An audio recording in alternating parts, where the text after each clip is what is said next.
Rabbi, you need on the Zoom.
That whenever the Rebbe talks about shlichus, he says to go out there and spread Yiddishkeit, spread Torah, spread mitzvahs, and then he would say, and to spread the well springs of Chassidus outside. And all this is to bring Moshiach sooner. So what's the connection and what's the source? Why do we say that spreading Chassidus is bringing Moshiach sooner? So the source for this is the Baal Shem Tov writes in a letter. I think we did the first page, but let's go back. Let's not talk about that so much. Let's do it. The second sheet says on top, chapter 1, the light of Mashiach. You see that sheet? So it says like this: the Baal Shem Tov writes in a letter that on Rosh Hashanah of the year 5507, which is 1746, his soul ascended to the heavenly realms, where he was granted the privilege of entering the palace of Mashiach, meaning every soul has a chamber, and he went into the chamber, which is a chamber of Mashiach. And I asked Melech HaMashiach, Master, when are you coming? By the way, this is a quote from Gemara, where after we finish the Rambam, we're going to be learning Gemara. And in the Gemara, there's a story where Rabbi Yeshua actually met the person in that generation who was supposed to be Mashiach. And he said these words in Hebrew, it's Emasai Kasi Mar. When are you coming? So he used the same term and said, Emasai Kasi Mar. When are you coming? And his answer was, when your well springs will be disseminated outward. So what does that quote come from? That comes from a pasuk in Proverbs, in Mishlei. So now go back to the first page, which has a copy of Proverbs, the first page in this booklet, and it's underlined. Where it says, "Yafutzu ma'inasecha chutza," let your springs be spread outward. So basically, actually, it's related to today's day. Today is tonight is the 9th of Kislev, which is the birthday and the day of passing of the Mitzvah Rebbe. Shabbos, that's Shabbos. Sunday is the day that the Mitzvah Rebbe went out of jail. And we have this booklet. I hope you'll take it and read it so you'll get a little bit of the history, what happened, why he was arrested, how he got out of jail, what happened that led to his passing. But the Mitzvah, yes? Someone on Zoom says you're on mute. Someone on Zoom said what? That you're on mute. And I'm on mute. No, I fixed it. How do you know what they're saying? Oh, you see it there? Okay. So just to mention one word about the Mitzvah Rebbe's passing, which is tonight, that how did it occur? And it's interesting that he's buried in a place which is separate from his father. The first Rebbe of Chabad, the Alter Rebbe, is buried in a place called Hadich, And he was buried in a place called Nezhin. How is it that he wasn't buried next to his own father? And the answer is because he became sick while he was traveling. He wasn't at home, he was traveling, and he was buried in the city where he was while he was traveling. And where was he traveling? So at that time, the Tsar in Russia came out with a decree. And the decree was, and we spoke about this earlier, the decree was known as the decree of the Cantonist. That the Tsar came out with a decree that children at a very young age should be taken away from their families and should be brought to be trained as soldiers for the Tsar's army. And his official explanation was that in order for a soldier to be the best possible, reach the epitome of what a soldier could be, the training has to start at age 7, 8. His real intention was to take these children away from their parents and convert them to Christianity. He was a very big anti-Semite. Now you could imagine what it meant to parents that the children were taken away from them. In itself is a tragedy. On top of that, to be taken away to join an army, and on top of that, that they knew that they would try to force them to convert to Christianity. And if some of you remember, I mentioned that the Tzemach Tzedek, the third Rebbe of Chabad, had an underground network. I didn't do it this time.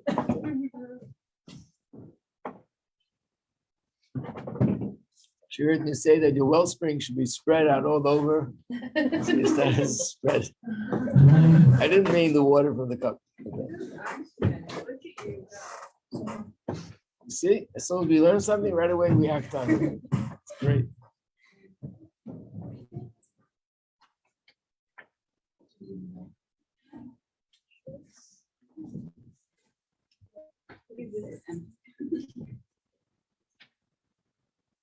So the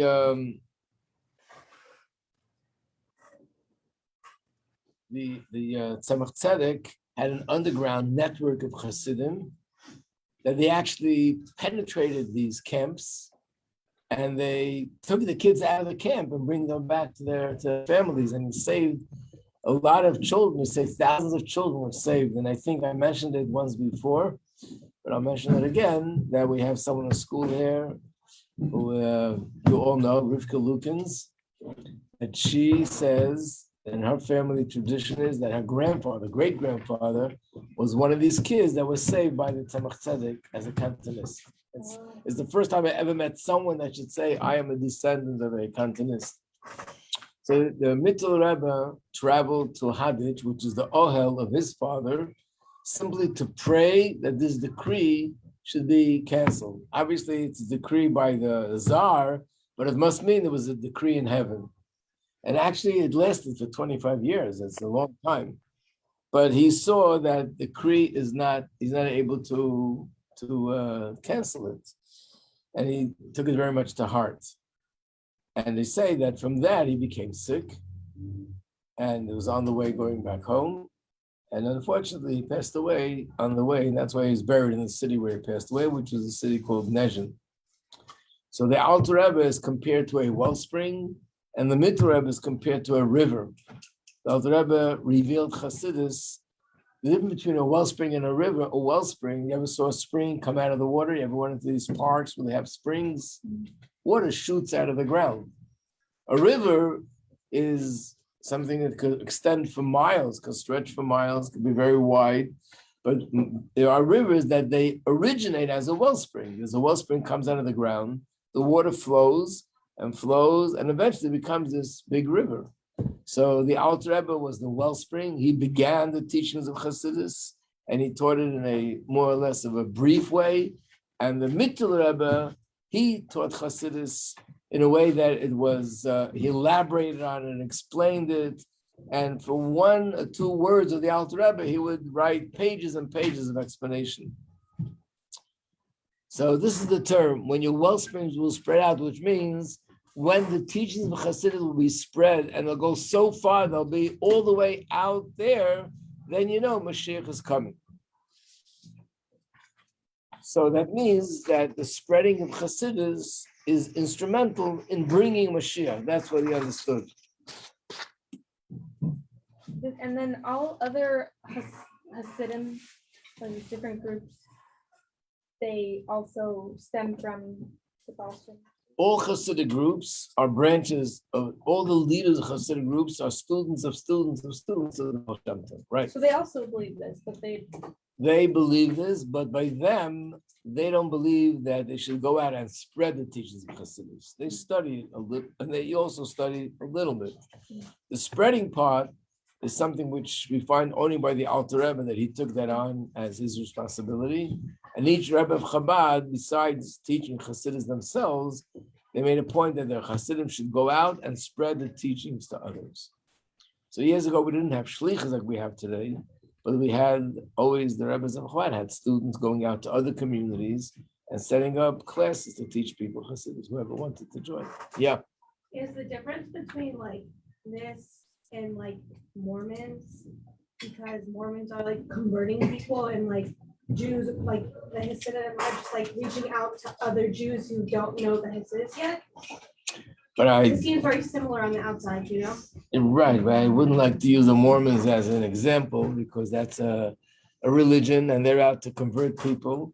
This is not, when we do shlichus, it's not about converting anybody. It's really an educational project where people who are not involved in Yiddishkeit is because they really never learned about Yiddishkeit. There was a group that they made classes and the sign that they put up was, "Let my people know." In other words, what's lacking, people just don't have the knowledge. So we're facilitating that people have a chance to learn about Yiddishkeit and then they get there. It's not converting someone, it's just giving people an opportunity to learn Torah. And the same with Chassidus. We're not out there to it's not a holdup, okay, you better study Chassidus or else. It's basically allowing people the opportunity to see what it is. And very often when people learn a little bit of Chassidus, they get excited and they get attracted to it. There's a story with the Alter Rebbe that he once walked into a shul where there were a few hundred people there who were not Hasidim, and he went up to the table in the middle, banged on the table, and he said, the Alter Rebbe spoke with a tune, and he said a pasuk, and he said, Tam uru kitev havaya. It said in Yiddish, Versucht wird es sein, aber der Eibishter is good. Or Gettelkeit is good, which means the words means from davening. We have it from Tillim. Tamu means taste it, and you'll see that godliness is good. Just taste it. So basically, that was the point. To spread the teachings, number one, so people have the opportunity to taste it. And number two, because here it says that the more it spreads, the more this brings closer Mashiach.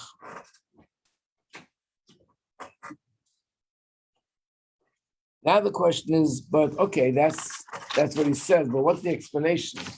How could you explain what is the connection between spreading Hasidus and bringing Mashiach? So the answer is,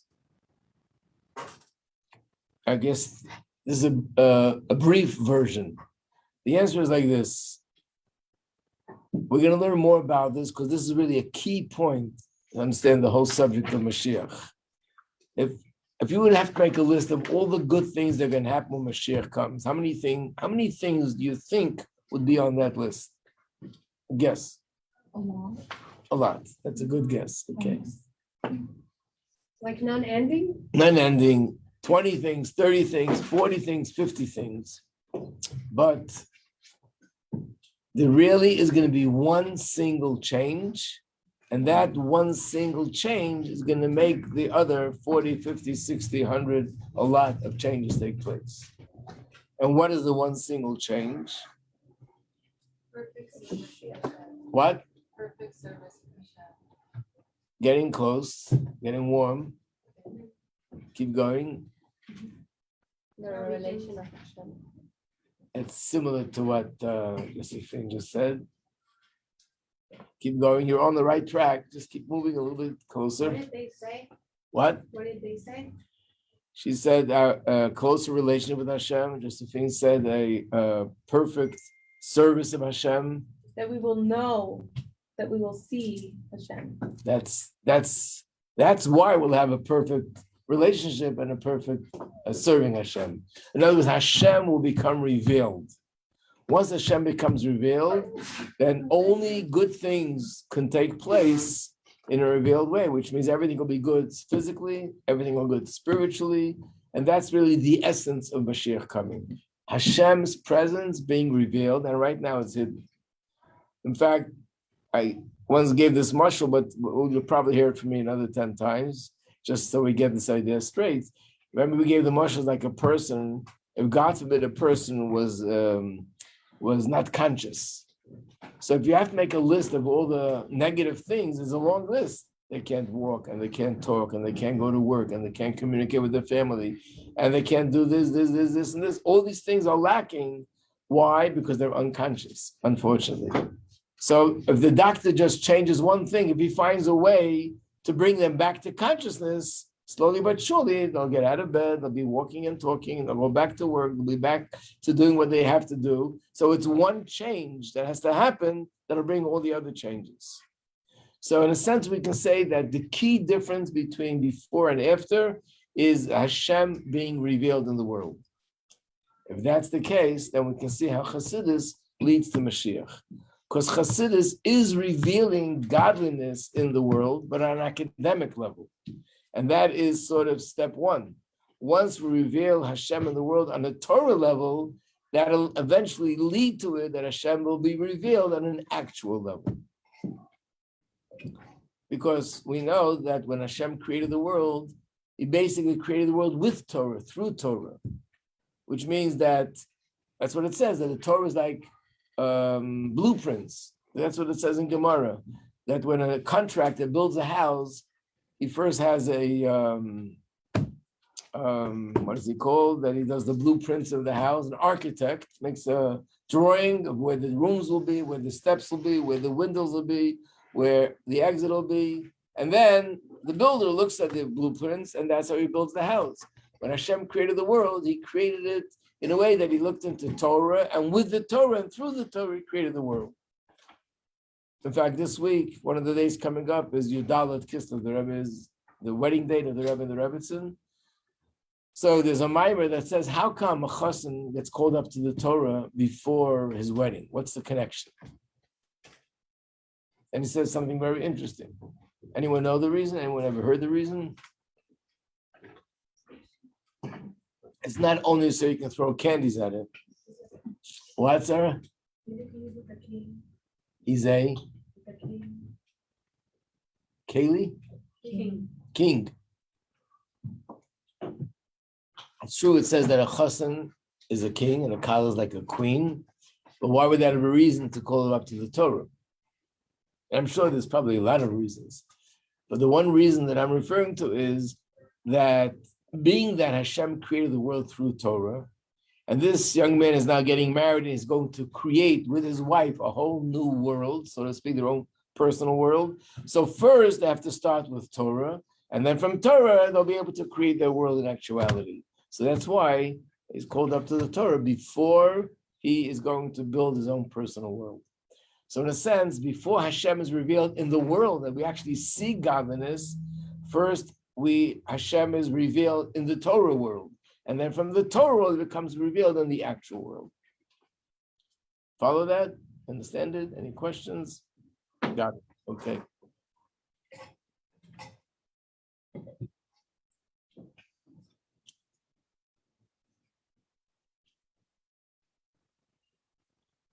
So look at page 72 in this little booklet here. You're going to hear more about this as we get closer to Yitzhak Kislev, which is next week, in 2 weeks. But why was there so much opposition against Chassidus initially? And even today, you might find people opposing, but not nowhere comparing to the way it used to be. Even people that know that Chassidus is not, God forbid, anything against Judaism, it's just another sort of path within Judaism, but still there are people that are against studying Chassidus. What's the reason? The main reason was because the teachings of Kabbalah, these sort of hidden secrets of Torah, and learning about Hashem and the spiritual worlds and the spiritual things, it's something that people never did before. it was only reserved for selected people. So why now? Something was never done before, why now? And therefore, many people feel it was never done before, don't do it now. But the Baal Shem Tov and the masters of Chassidus insisted, no, it should be done now. So why now? So there are two answers given to this question. And that's what you have on this sheet. I don't know if now's the time to explain both of them, but B is what we said before, since we're now at the very end of the exile, and therefore we have to be studying Chassidus because now we need to do more than ever before those things that hasten the coming of Mashiach. Now there's an interesting little thing that we can add to this is there's a custom on Friday. Today's Friday. Are you aware that there's a custom that on Friday people have a custom to taste some of the food for Shabbos? Not eat it all up before on Friday, just to taste a little bit. Where does that come from? Because there's a place in Pasuk where it says, To'ameho chayim zocho. Those that taste it are tasting life. And we derive from this that it's good to prepare for Shabbos by tasting some of the foods. Some people have a custom that every dish, they'll taste a little bit of that dish on Friday, from the fish, the meat, the dessert, and some people, no, just something of the meal. Yeah. So what do they do during the 9 days where you can't have meat until it's Shabbos? So you taste the fish, not the meat. Yeah. Or the dessert, Ah, the ice cream. It's even nice. better, yeah. Okay. taste it twice. So the answer is, not the answer, so based on that is the same here. When Mashiach comes, that's Shabbos. Right? It'll be a time of peace, and it's going to be a time of happiness and no worries in the world. And it is the 7th millennium, Shabbos. So as we're on Friday, now we're so close to Mashiach, Friday afternoon, we're supposed to taste a little bit of what's going to be on Shabbos. So being that when Mashiach comes, Hashem's, the knowledge of Hashem, and we will see and we'll be able to understand Hashem in a way like never before. So as we're approaching it, we're already studying this part of Torah that was never studied before, is tasting what's going to happen when Mashiach comes. A taste in understanding and being exposed to the deeper secrets of creation, which is Hashem. Rabbi Majeski, Yes. I was telling my friend Mirele about some of the things from our class, and she asked me a question, which is, so if we get to the 6,000th year and then Moshiach comes, does that mean that then everything starts again when we get to now Sunday? Like once we get to Shabbos, then does the week start again? That's what she's wondering. First of all, tell her not to worry. We're not going to wait so long. That's first of all. Second of all, no. As time goes on, everything that's in preparation for Mashiach only becomes more intense and more revealed and stronger. It's not that then things go down, then they come up again. It's just going to go this way until Mashiach comes. And then Mashiach is eternal? Yeah. Mm. I know it's hard for us to imagine eternal because we're finite and we know things have an end. So how can we imagine eternal? So we have to wait a little bit to see, and then we'll be able to understand. But of course, it's very difficult for us to relate to that. So, but this is what it says, that when Mashiach comes, it's going to be something that will last forever. Okay, thanks, Rabbi. Thank you. Yeah. Now, number 5, we'll give another lesson. We still have some time. Let me give this out. Thank you. This is, I yes, have a question. yes. I once heard, I don't know if it's not true, but that when Mashiach comes, that the world will be around for like another 1,000 years and then it'll cease to exist because we fulfilled our purpose. So there are such opinions, but I think I mentioned that after we finish Rambam, we're going to study Gemara. When we get to the Gemara, actually, when we do the Rambam, it's going to come up. So I'm going to wait till we get there, because there are opinions that life in this physical world is not eternal. That's, by the way, regarding your question. there are such opinions that life in this world will go on for a very long time. It'll be a life of bliss, but the life as a physical world, the way we know it, will be for a certain amount of time. And then the ultimate reward will be in some sort of spiritual realm. And then there are opinions that say, no, it'll be eternal. The opinion of those who are masters of Kabbalah and Chassidus, and also Ramban and other authorities, are that it's going to be eternal in this physical way. So we'll get there when we get to the Rambam. Okay, thank you.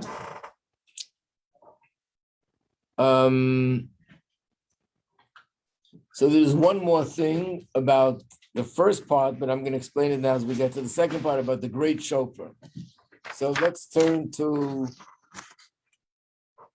the first page. And one of the prophecies about Mashiach is that when Mashiach comes, there's going to be a great shofar blown, as if Hashem himself will blow the shofar. And what is the shofar going to do? It'll gather all the Jews together that are dispersed all over the world. So the first page here is in the prophets, in Yeshayahu, Isaiah. You can see it here. It's chapter 27, pasuk 13, where it's underlined on the sheet. It says, it should be on that day. Remember, we said whenever it says in the prophets that day, it's referring to the times of Mashiach. A great shofar will be blown, and those who are lost in the land of Assyria and those who are cast away in the land of Egypt will come together. They will prostrate themselves to Hashem on the holy mountain in Yerushalayim. So the holy mountain is the mountain where the Beis Hamikdash is in Yerushalayim, and the shofar will bring all these people together. That's one thing. The second thing is, because of this, let me show you another source. This is in Zechariah. It's another book of the prophets, Zechariah. Here is another place where it's underlined, and that is chapter 13. No, chapter 9, also pasuk 13. It says, Hashem will blow with a shofar and will go forth in the southern tempest, which basically means that Hashem will blow the shofar and the people from those places will hear the shofar, come together to Hashem. Based on that, yes? Getting a literal sound. I'm going to explain that now. That's what I'm coming to. Based on that, we have one of the davening in Shemona Esrei is this prayer. Tka b'shofar gadol. We say this 3 times a day in the davening. Sound the great shofar for our freedom. Raise a banner to gather our exiles and gather us together from the 4 corners of the earth to our land. Which means that the shofar, exactly like it says in the prophecy, we're basically asking Hashem, fulfill this prophecy very soon, blow that great shofar, that'll gather us together from all the 4 corners of the world. The reason why he says that is because basically that's what's done when you want to gather people together. Let's say, of course, when people are together in one place, you sound an alarm. And everybody needs to come together to hear a certain message. Everybody needs to come together to put out a fire. Here in Crown Heights, the way it used to be when the Rebbe came out to have a Farbrengen, but it wasn't a designated time. No one expected it. And suddenly the Rebbe said he's coming out to speak. And everybody wanted to be there. So they would sound an alarm and everybody would keep running to hear what the Rebbe wants to tell us. So a way of gathering people together that are all over the place is by sounding an alarm and everybody comes to a central place. In this case, was sounding the alarm and all the Jews from all over the world will come to Yerushalayim. How? Yeah, are we just gonna go hop on hello? Is it gonna be like? No, American Airlines will also donate their services. All right, what about JetBlue? Also, All right. and And the people that send a lot have to take Spirit. okay, we'll have to work that out. So here's another one. Here's another pasuk.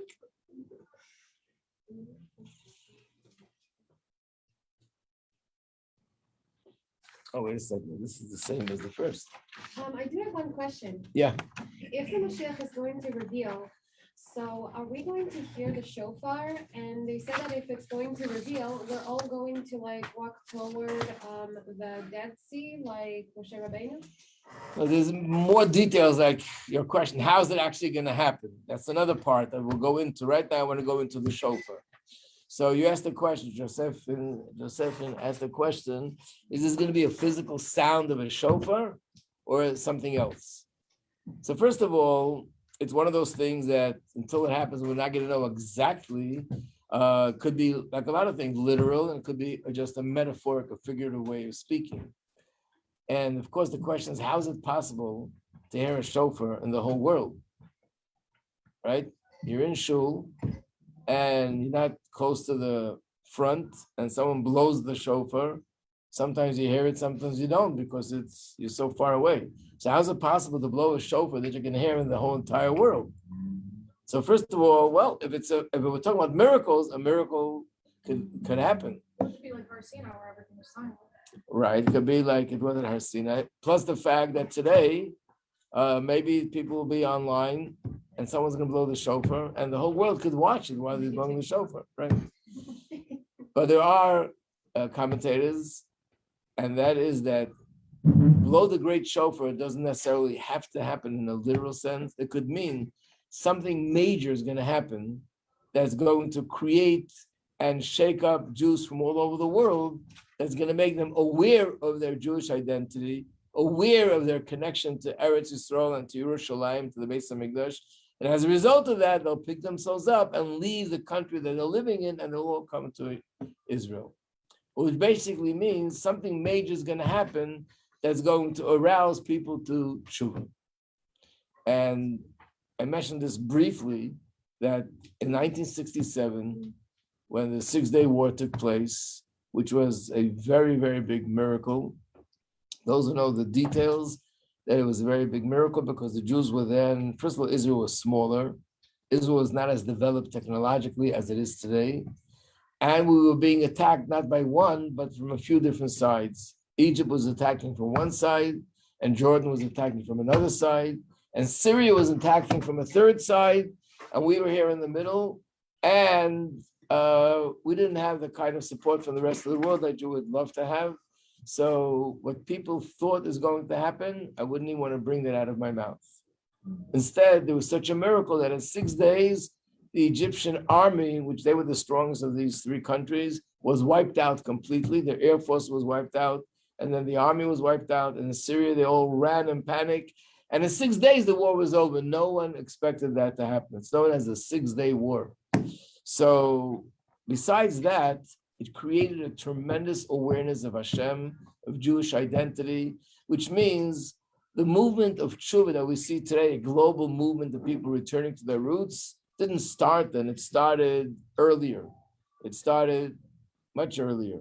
But after this war that broke out, after this miraculous victory, there was a turning point. A whole new level began in terms of Jews being aware and wanting to do tshuva. So the Rebbe clearly stated that this war was part of the process of the great shofar that was blown. Something happened that affected Jews globally, even Jews living in Russia, being persecuted, not being exposed to what's happening in the rest of the world.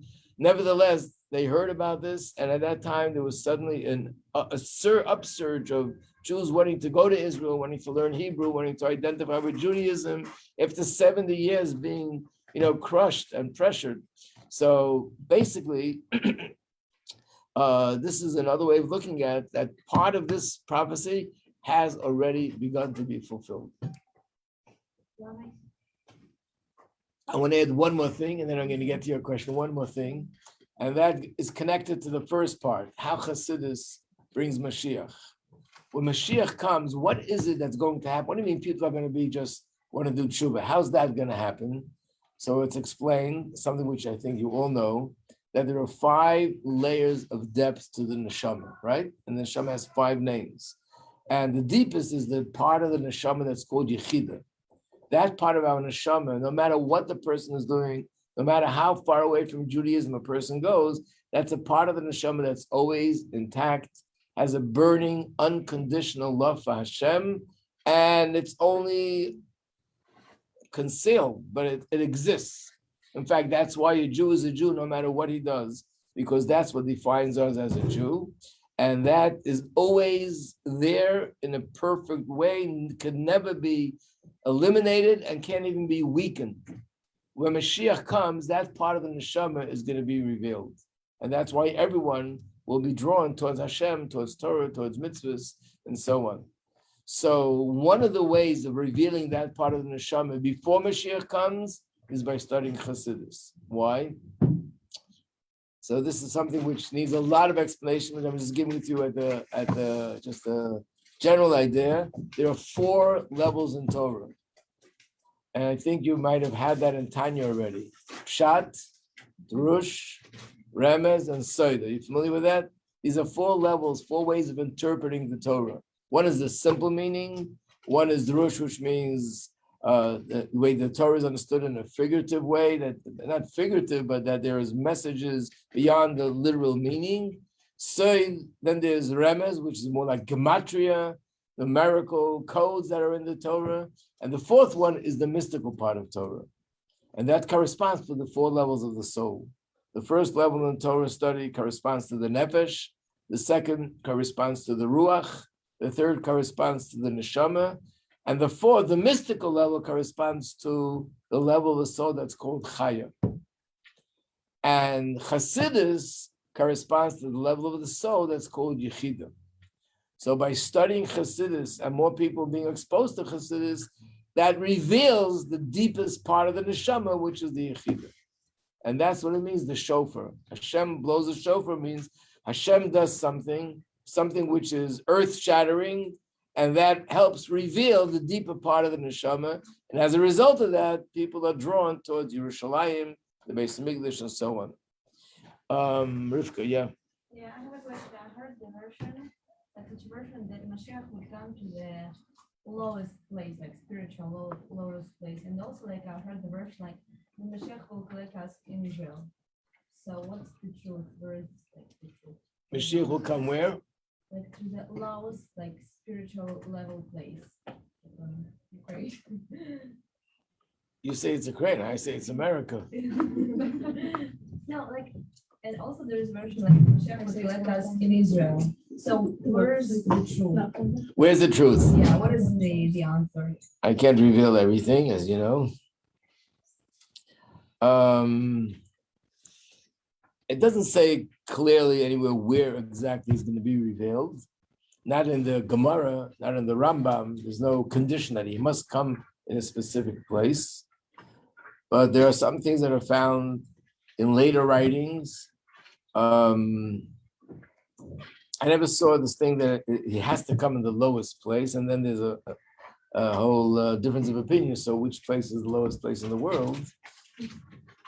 But there is, and there are commentary. They wrote actually a long time ago, before there were so many Jews in America, that Mashiach will be revealed in America. Yeah. If you remind me, I'll try to prepare those sheets for you where you can see where it says. But anyway, wherever he comes, let him just come and take us to Yerushalayim. Good Shabbos, everybody. Enjoy. Oops, I didn't do the attendance. Let me do it now. Yeah. Anyway, I can pass this down. This you have a little bit of a insight into Mitzvah Rebbe. Rabbi Majeski? Yes. I have 2 questions. Yes. So one question is, sometimes when I see signs of Hashem, like a couple of days ago, I saw there was a beautiful rainbow and it was gorgeously beautiful. Right. So I said to myself, I want to believe that this is the sign of a Mashiach. But when I spoke with some of my friends, they said that we're not allowed to guess if it's a sign of a Mashiach. So is there any halacha that we're not allowed to guess? On the contrary, the Rebbe taught us to look at things happening in the world and to see in those things happening that this is a manifestation of the process unfolding. And it so happens to be that a rainbow is one of them. Oh, because sometimes I see signs and I said, wow, that's the sign of Hashem. Like I always think about it. Like, you know, it's like gives amazing spirituality sensation. It's the right thing to do, actually. The Rebbe taught us to do that. Really? Yeah. Oh, wow. My second question is, is that okay that in the morning I will go to your class every morning this time, like to transfer to class? Is that okay? To the second level? Yeah, because I mean, I like the level here.